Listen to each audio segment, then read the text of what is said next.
Courtney Grant, a physiotherapist with Field Hockey Ontario and Field Hockey Canada, addresses the camera. Courtney is a black woman with black hair wearing a red turtleneck sweater. She is seated in front of a white wall with a large painting in an ornate frame. Sports organizations and stakeholders need to work together to create a safe outdoor sports environment to encourage Canadians to remain healthy and active while they're participating in sport.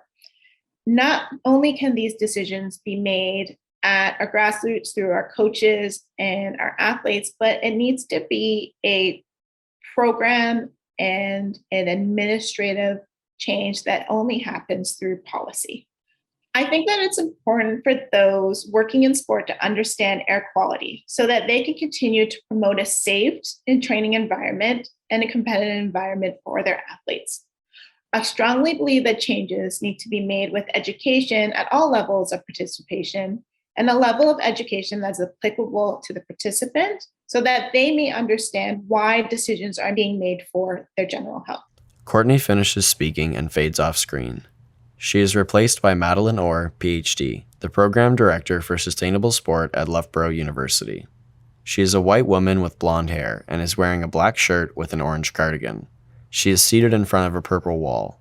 She addresses the camera. We do need to start implementing maximum air quality limits on play. In the same way that we currently have a lightning protocol, it might be helpful to implement a full weather protocol that might stipulate things like how hot is too hot, because we know air quality and heat typically go together.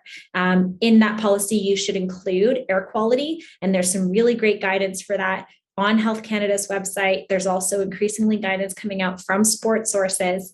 And then you may also include cold in that as well for those winter sports. They are absolutely impacted by air quality as well, often trained through the summer too. So it's important to just consider the whole weather, the whole environmental condition when you're considering play and implementing policies that protect athletes and everybody around the field first. Madeline finishes speaking and fades off screen.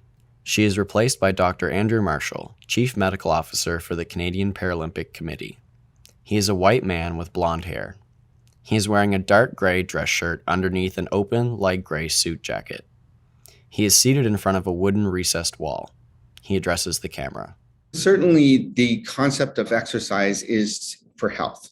We know that exercise improves health and reduces the burden of disease on both the individual as well as society.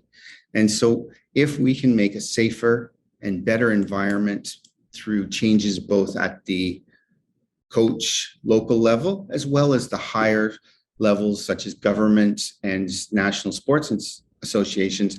Dr. Marshall finishes speaking and the screen fades to black.